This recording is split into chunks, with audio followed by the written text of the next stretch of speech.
Hello and welcome to our service design panel on Saturday, day two of Atlanta Service Jam online. We've got some great service designers joining us today. We are going to be talking about the role of service design in organizations. First of all, I am James Field. I am with the Service Design Network Atlanta. I work for a company called Ferguson Enterprises. I work in an innovation lab that is based in Atlanta, and I am the service design lead for that organization. So joining us today, we have Andrew Hinton. I am currently a senior manager at Honeywell's, the Honeywell Connected Enterprise portion of Honeywell that is headquartered here in Atlanta. And I've been there for just over a year. Prior to that, I was at State Farm for a few years in their UX team, also here in Atlanta. I've prior to that, a couple of different roles in like more in the client services consulting side, one of which was with the Understanding Group.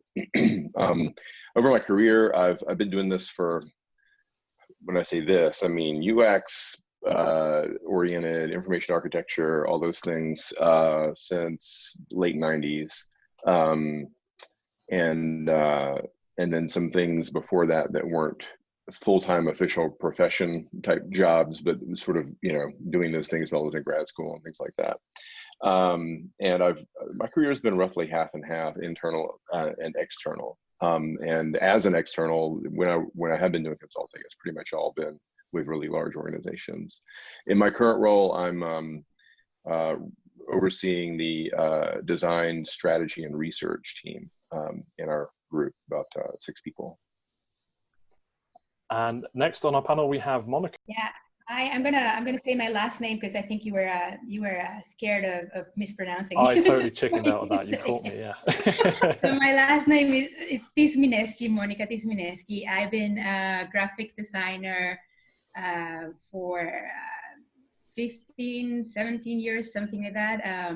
I started as a graphic designer. Some of my experience in graphic design is in consultancies or agencies. But then I started to follow what IDEO was coming up with. And I thought, that's what I want to do. Went to SCAD, got an MFA in service design because I decided I was interested in more complex systems. And then did my first job was at Lowe's Home Improvement, and I was at the customer experience design team. And then I switched to Chick-fil-A, where I was in the team that designs restaurants and innovation for the restaurants. And I did a lot of work for the Chick-fil-A drive-thru and the inside of the restaurant. And then I'm currently at Philips Healthcare. And we are in the Philips Experience Design team. And so as a service designer, all of my experience has been in-house. Next on our panel, we have Carol Massa. Hi, everybody. I'm really excited to have Andrew, Monica, and James and me all on the same call. We were hoping to do this in person, but we were able to pivot to a format that hopefully suits your needs as well. So my background, a little similar to Monica. I actually started in fashion design and then went to do advertising and worked with even corporate events and branding for 6 years. And then I eventually transitioned my career to a more strategic role. So I went also to SCAD, but I did a MFA in design management. It really speaks to business strategy and facilitation skills. But I've always been more inclined to do service design work and look at how things work as a service. For the past 4 years, I've been working from an agency perspective, so bringing the outside in perspective to organizations and helping coach and mentor teams to become design-driven organizations. Oh, I forgot to mention my company, sorry. I'm a service designer at Harmonic Design. So we've got some really interesting backgrounds, lots of different perspectives. We are going to be talking about the role of service design in organizations. So my first question, how would you actually describe your role? And then importantly, the responsibilities that brings to your organization? a senior service designer, and at Philips, this means that you lead projects from the side of design. So if there's a project that has a number of cross-functional aspects of it, you will be maybe a lead for design. Within Philips, the organization, the design organization, works as a design as service, which means that frequently you're brought into a project by someone in the business to help with the design aspect of it, even if it's service design.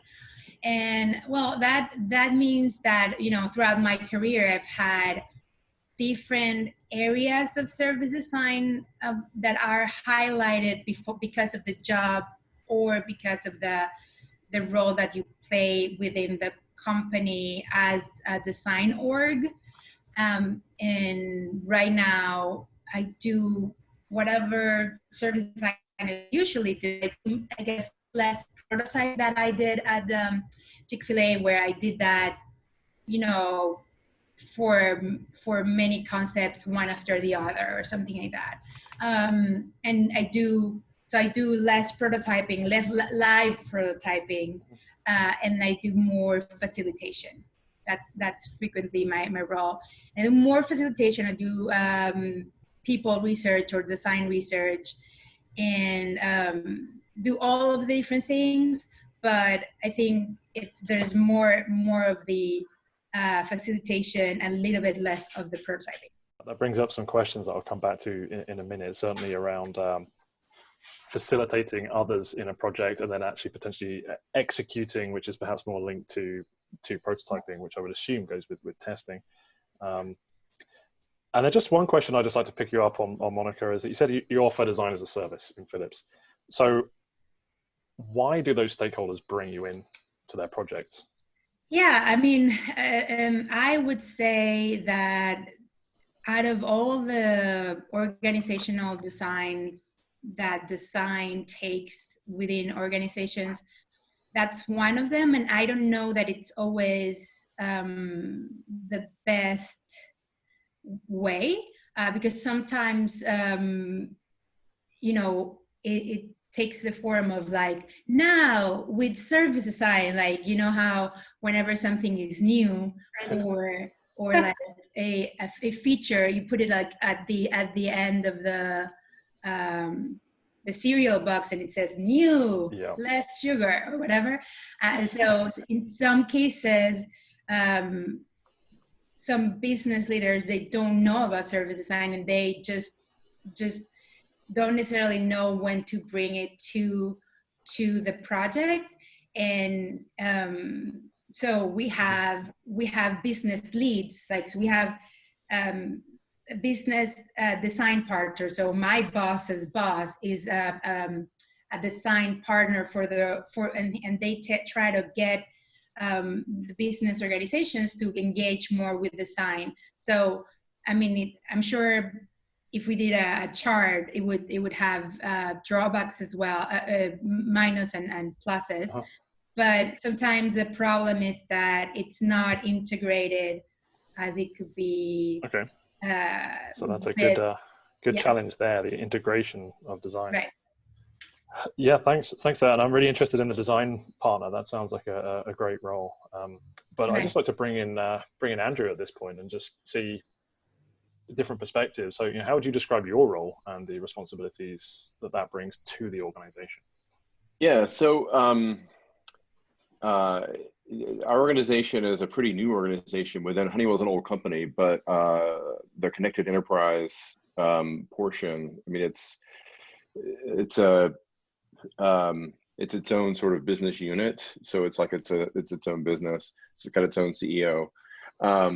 Anyway, about, I don't know, 6-9 months after it was really started, they started building up a design team across several different studios, and they were bringing in leaders, right? So when I was hired in, it was really more of a hey, we've got a lot of things to do, let's figure them out. And I sort of ended up, but gladly, sort of running the like I said earlier, the strategy and the design strategy and research piece of this.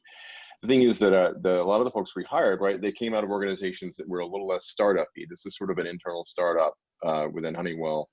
And whereas in some other organizations, you know, the rails are already laid to be like, okay, you're going to go do your UX research now, do your report. You know, there's some kind of often operational clarity. We didn't really have a lot of that yet, right? We were just figuring it out. And so my team ended up sort of having to figure out how to do a lot of meta work just to create the right opportunities to do good research. And I knew right off the bat that service design was the right framing. Even in my last job, I was trying to use service design as a way to do design strategy, human-centered experience strategy, customer experience strategy, because it puts you, I think, at the right level of the atmosphere. You're not jumping right into UI design and all that. You're not even thinking only about UI design, ideally, right? So that's already a part of the commit, sort of getting the team used to, like, in order to even get at customers to do research, we had to get more alignment and clarity between a lot of the stakeholders in the organization. And one thing that they were really lacking was sort of architectural clarity around what some people call business architecture or business process modeling and things like that. So service blueprinting was an excellent Trojan horse to use to ride right into those conversations and say, hey, let us help you define what your current and future states are, and to get some clarity around transitional states, and to get clarity around the different mental models that different senior stakeholders even had about what we were doing. Okay. So in the last 6 months or so, we've been using service blueprinting as kind of that, again, that foot in the door. And we're starting to evolve it more toward now, like, okay, we've got stakeholders who are just starting to get staff under them, right? So now we're like, okay, you've got analysts. Now let's teach them what we're doing here so that we can move over and focus on the human-centered touch points and the experience side of it. So is service design almost seen as a tool that comes at the beginning of a project to frame out the context of other activities? I mean, honestly, it's not even like we're calling it out as service design so much. It's really more the framing that service design brings. We're bringing that in to the conversations, not really talking about it as a separate thing, especially unless we need to. Right. But yeah, we need a ton of service design, but we're using parts of service design and parts of other things to kind of build the scaffolding that we need to even get to the human-centered parts of what we're doing more directly, right? Rather than relying as much on proxy users, subject matter experts, salespeople, stuff like that. Yeah, that's great. Sounds interesting, and definitely, you know, some questions I'm hearing from both about the promise of service design and also the establishment of service design, the maturity of service design. So I'd be interested to hear from Carol, from your perspective, from the outside perspective there. You know, how would you describe your role working with these organizations and the responsibility you have to those organizations? Lots of responsibility. Let's start from there. I think there's also a lot of, we have to be very humble when we come in, because we're seen as the outsiders and we're being invited to join their world. So they are the experts, we're not. So I see my role as not only a facilitator, but an active listener of things that they may not pick up because they've been ingrained in their own everyday flow of doing things and getting things done. So I try to be as respectful as I can be with their language, with the culture and the setting that they're living in, because and it's part of also being a designer. You want to be curious to try to really understand what's going on from their side, so you can bring an outside-in perspective. And some of the challenges that both of them already mentioned in terms of the research buy-in and the organization structure that it's in place for us to work with and bring our methods in. It's a constant reminder how new our field is and how much we still have to grow in terms of a discipline so that we can communicate better our needs and the ways in which we can help organizations. So it's it's interesting to listen both sides. And yeah, definitely different challenges from being in the middle of it. What I'm definitely hearing is that there's a strategic angle to service design. So immediately talking about service design, we start talking about strategy.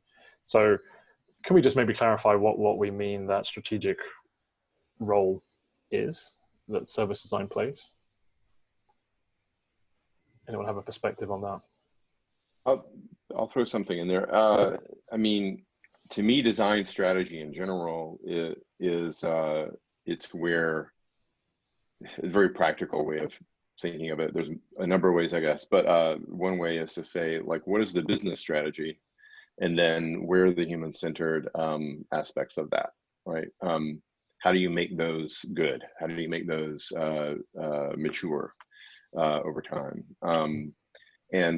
So sometimes the way I talk about it is where our center of gravity is it's the last, people talk about the last mile problem. It's like rolling out broadband, like, well, you can get it into the neighborhood, but it's just a lot of effort to get the pipes into the house and get everything right. set. You know what I mean? Like, it's that, where does it actually touch the customer and interact with the customer? That's the way I think of this. It's the last mile or last 10 feet problem of you can do all these processes and models and stuff, but like where is it going to touch people? So to me, that's the framing is but then of course there's a dependency on, well, does the business even have its goals clear? Does it have its strategy clear or not?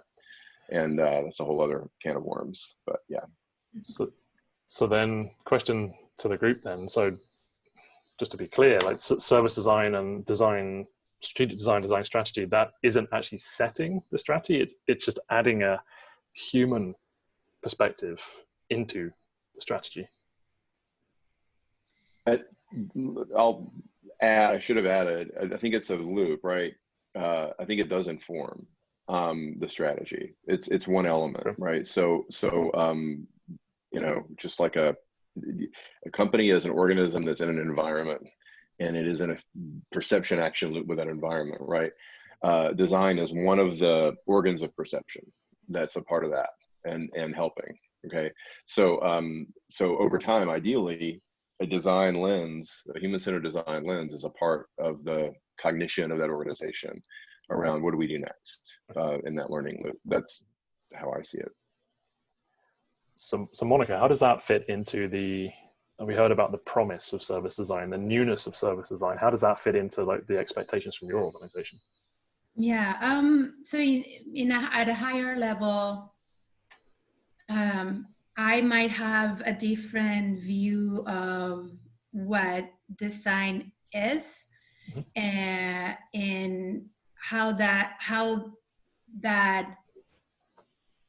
fact or opinion of mine interacts with the company-wide strategy. So what I mean is, I regard designing as planning. That's what it is. It's just like when God has different designs for something, that's because he had a different plan. And so I think that anyone who makes decision of how something should be, even if they're not designers and they don't belong to design, they're indeed designing.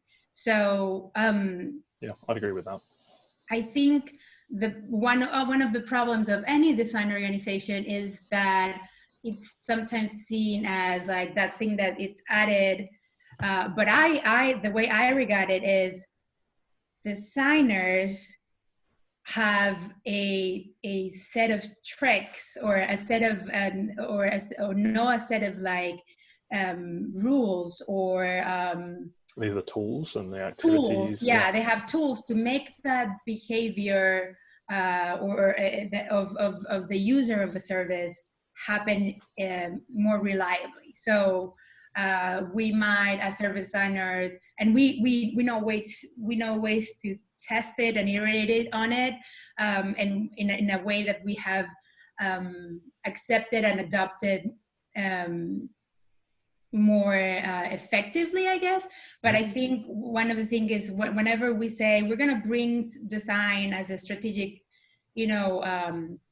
tool or as a strategic use, I think for me that doesn't jibe with the idea of we're all designing. We might just have tools that apply to this moment, and so if we all understood that designer would have a different role, a different strategic role. I don't know if I answered it, but yeah. but that kind of like where the language sometimes gets in front of good things. Right. Yeah. Go ahead, Carol. Sorry. Now, I was just gonna try to deconstruct a little bit what you said and add on, like challenge a little bit that in what Andrew said too. I do feel that the word strategy and design together means something completely different than business strategy. Right. And from my experience, I don't even know if they're close. I don't even know if they fly at the same altitude, because when we're coming with the design approach, we're probably tackling a different level of things to get it done, versus when you look at the business strategy side, that might be 30,000 feet higher than you, and they're making decisions with or without a design methodology, with or without people knowing that they're designing more. So I do feel like there's a really big gap in terms of how much a design process can influence a higher level business strategy.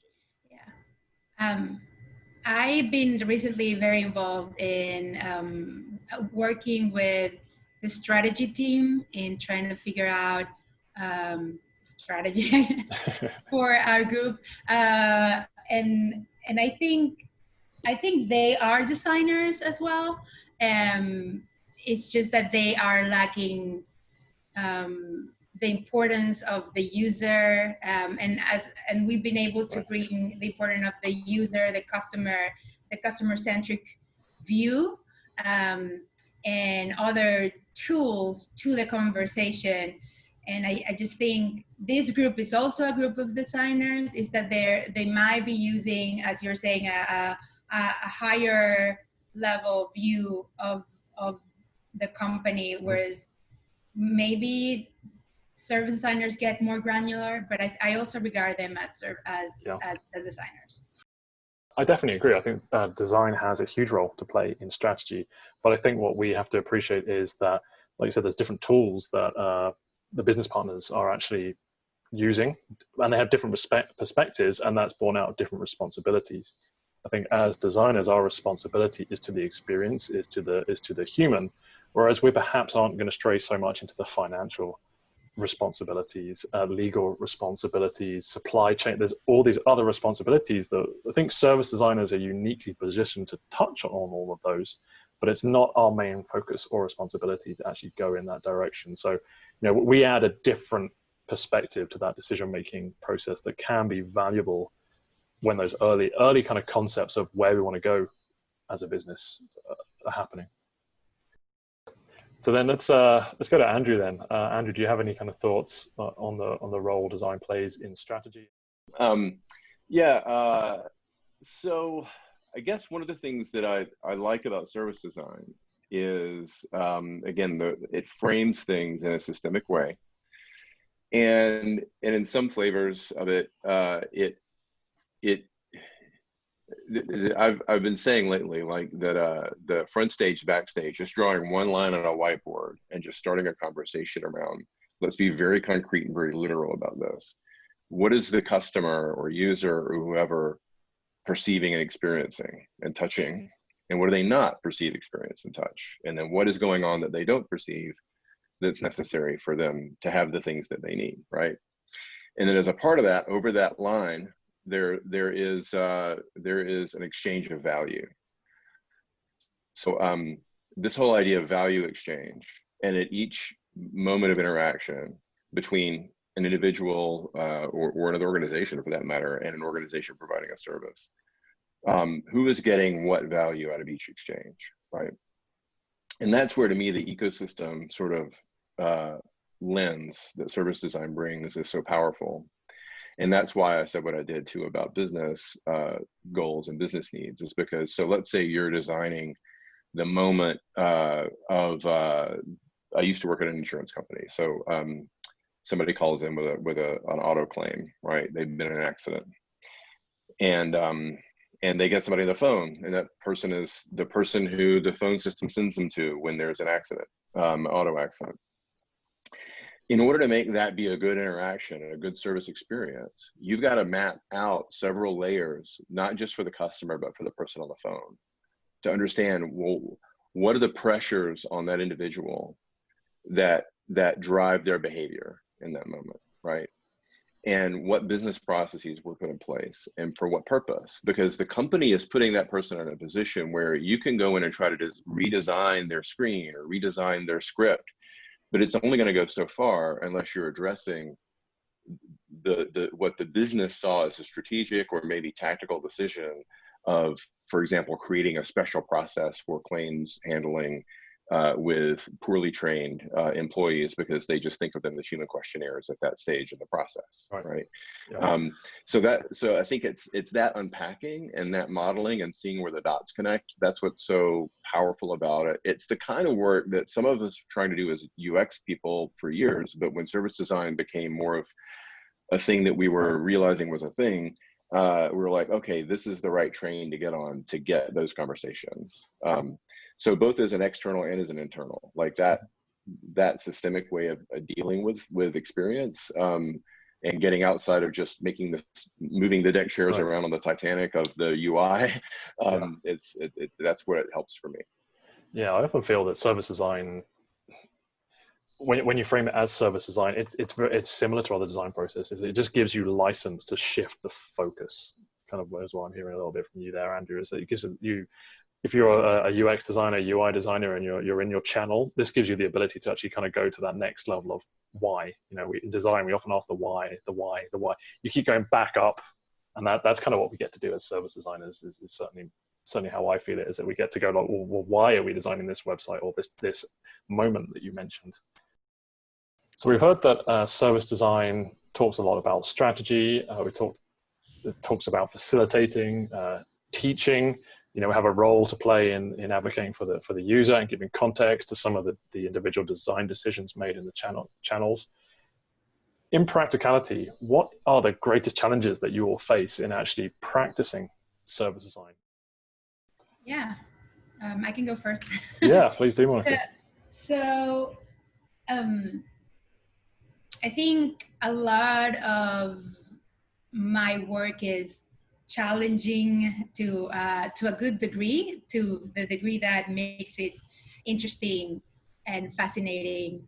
I just do find sometimes knowledge management to be an issue within projects. So, you know, service designers work so frequently in terms of projects rather than, you know, you're in a team forever. So you're not in a permanent team, but you're in projects. So sometimes that jump from you just finish the project and now people need to be trained. So on whatever you did, or someone else is going to take it forward because you're going to be put in another project. Sometimes that takes a lot of time to get things ready to be processed, but then it doesn't necessarily happen in the best way. And I think that's just because project knowledge management is difficult, and because sometimes we don't have organizational, we don't have the culture that helps that happen, because people, you know, think about us as resources, because our manager thinks about us as resources and then move us to something before you already manage a good onboarding of the next whoever is doing whatever. So that's one issue.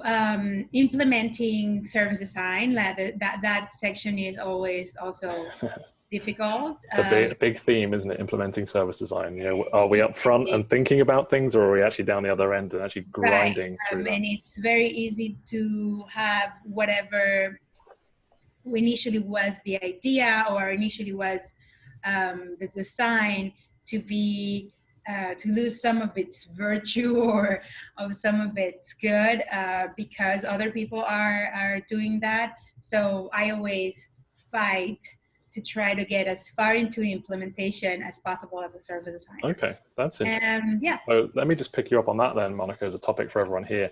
So service design, is it about facilitating and conceptualizing, or is it about executing and iterating? Do you want to go yes. first, Andrew? Yes and yes. Yeah. I mean, yeah. I mean, again, it's, you know, words are fun, but like service design, like a lot of other domains or disciplines, it means something at different layers or different levels of specificity, right? So, I mean, so as I was saying earlier, it's like a framing, it's sort of just a philosophy of what we're doing as a way of seeing and thinking about stuff. It is all those things. It's even a part of, to Monica's point earlier, talking about her group as a service inside the organization, right? Like, it's a way of thinking about how are we operating as designers? How are we operating together as a multidisciplinary product team? Those are all things that you can design better inside, right? That then can result in making things better for your customers or your employees. So I think it's, to that degree, it really is that's one reason why I worry a little about creating a specialized service design group in an organization, because just like an innovation group or anything else, right, is because suddenly you quote unquote ghettoize what it is. You end up turning it, that you conflate something that can be really powerful as just a pervasive theme or way of thinking and doing into this little group, you know. So what about, there's kind of something out there at the moment, it's been around for a little while, but this idea of journey ops, for example, and then I'm starting to hear the idea of a service owner or a journey owner as well. Is that something that you guys have experienced or have engaged with? I know that at Chick-fil-A, as I was about to leave, a number of projects started to have experienced owners. Okay.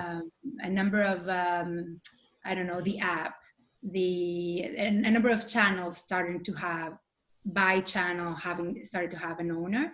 And also there's a role within Philips Experience Design, which is the experience lead, which tries to be, I think, more of that. And is that across the experience lead and those owners are just on single channels or across the channels? The experience lead is more currently more like a someone who oversees a lot of projects, but I think eventually it will change into like projects related to a same experience, right? But I think it will probably change a little bit. Yeah, we're starting to experiment in my organization with the experience owner, experience lead, but at the moment it's very much focused in a channel rather than looking across it. And I think that's where we have the opportunity as service designers to connect the dots across the organization. Right. What's funny about everything we're talking right now, I did experience coaching a journey team inside a large organization for almost 3 months. Our team is still working with them, but the interesting challenge that happens there is exactly what Andrew was just describing a while ago. They become isolated from the rest of the organization because they start building their own knowledge that it's shared across channels in a way because they're dealing with the experience at a high level, but they're mainly focused on a journey per se, but they don't necessarily speak to the network inside the organization. So those connecting points of strategy gets lost because it becomes focused into what they're doing in the journeys and not necessarily at a higher level. I'll give you an example.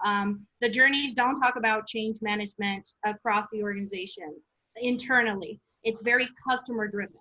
So what happens to the employee experience? How does that affect the ways in which employees are being compensated and the policies around how they're structured? So there are some gaps there and challenges that I think as service designer coming outside in can see that we have to be very careful how we structure that team. And it's not going to be a one and done, right? Part of our job is also to experiment.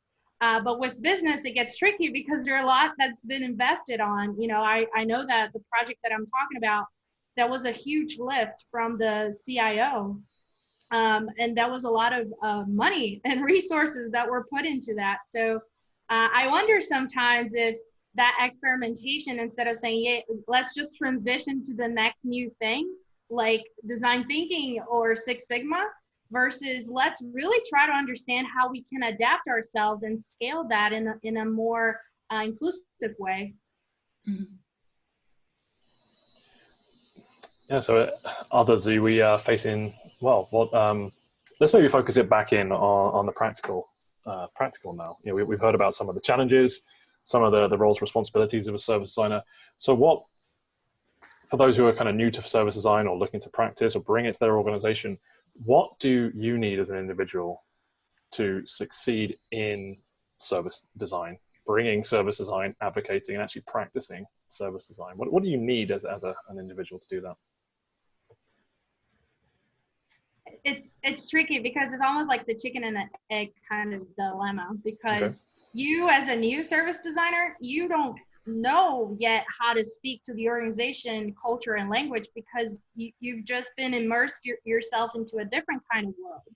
So you really have to start finding those champions in the organization that can bring you that expertise, and you just facilitate through the process. And a lot of us, and I'm guilty on that. I started thinking, yes, I'm going to change the world. I'm going to change the organization culture, and I'm going to help them see the value of bringing, the experience to the core of the business. But I had no idea how the business was about. So maybe I was just going to add there. Sorry to cut you off, but no worries. Empathy for your stakeholders as well as your users. I think patience, because it's going to be a long journey, and I'd say humility as well. We don't have all the answers, so listen and try and figure out where you can add value. It's kind of just to build on what you're saying. I invited myself to meetings about pipeline because I wanted to understand what were the projects and the priorities from the organization, depending on the size of the organization you're in. But if you're in a startup, I'm pretty sure the setting is a little different, where you're more involved into the daily things that the business is going towards. But when you're dealing with medium to large size organizations, which is pretty much my background, you have to start looking for those encounters, almost like a water cooler type of interaction, where you can start to pick up things and, make sure that you can understand where the gaps are and where those key players are. And you start to have an interaction with them and say, hey, I think about this a lot, I might have some ideas, but I have no idea where I'm coming from. So how can we make this, our conversation, instead of like me coming in as a service designer and the people on the other end of being someone that just graduated, they don't know anything about business. So what value do they bring, right? Yes, Andrew and Monica, so any perspectives from you on how to succeed with service design as an individual? Well, so we had this one teacher at service design at SCAD who had this, framework for what are the capabilities and roles for service designers. So I got hit over the head with that a lot. And then he kind of changed his mind in the last few years on not only whether you needed to have all of those capabilities, all of those roles, and maybe we needed to be more specialized. But as the more I've been working as a service designer, the more I always feel like, did you ever watch this movie Slumdog Millionaire, where the boy or the young man, he just basically has the luck that whatever he happens to know, he's being asked. Right. Yeah. And that I feel that my experience has been that there's nothing that I've been able to bring to anything, to any project, that hasn't been useful. So any experience that I've had, background as a graphic designer, anything has been very useful. So I kind of tend to, you do have to accompany a project that is the design of a complex system, and it's very unlikely that you're going to have you're gonna know one thing and then that's going to be enough. I think it is like a set of skills that is what it varies from understanding people. All of that for me rings true. Mm-hmm. Yeah, I would say it takes a lot of courage actually to be a service designer. I think you're stepping into the unknown every single day. Right. Indeed. And you have to be able to pull from your experience and you have to synthesize and make those connections and be curious and yeah. willing to learn. Yeah. And creative too. And creative. You have to adapt visually. What are you actually saying? Because you might have all in your head, right? As a designer, our minds are just going. But some people have different learning mechanisms and mental models. So how do you meet them in between? Right. It's the challenge that we always have to be aware of. So Andrew, anything to add? Yeah, I mean, so I come out of the information architecture discipline and community, and to me, there's a natural kinship with service design. I mean, it's a very architecturally minded discipline because it's thinking about systems, it's thinking about what things are and what they mean to one another and how to formalize their connections so that they work well together. So to me, I have a similar answer for service design that I do for information architecture, which is it's sort of a natural curiosity for not just the thing itself, but the thing in relation to other things. And I don't think that makes you a better or worse designer. I just think it's a different flavor of designer that as a design leader in an organization, for example, I try to make room and create opportunities for people who have that curiosity, right?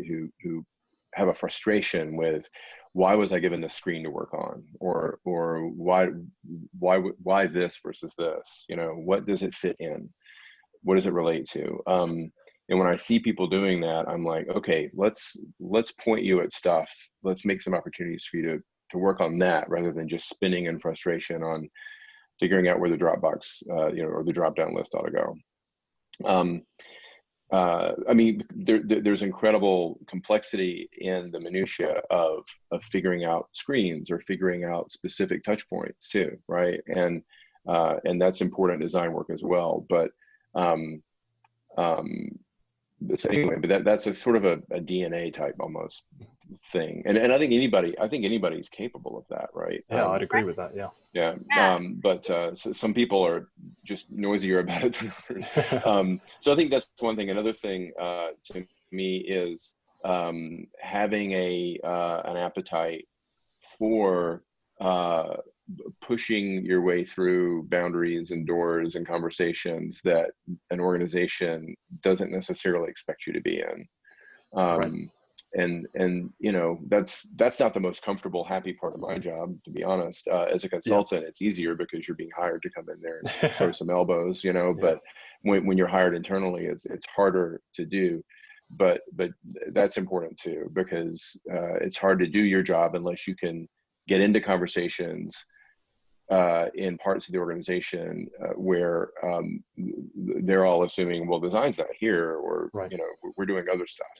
Yeah, I would say that's where I kind of came to this realization just recently in my career, that it's the courage, I think, of going in and having those difficult conversations, inserting yourself where maybe you shouldn't be, going and speaking to different stakeholders where you maybe don't know anything about their domain. I think actually pulling that together and putting yourself in the middle of all those things takes a certain desire, personality, and really just that determination to go do that. So I personally see that as, like curiosity, that's the making of a good service designer, those people that are willing to go out their comfort zone and do those things.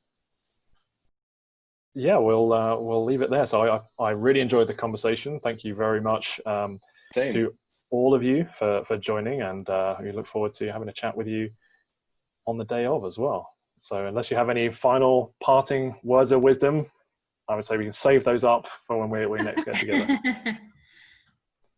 All right. Well, then, thank you, Andrew, Monica, and Carol. Appreciate you joining us today. Thank you.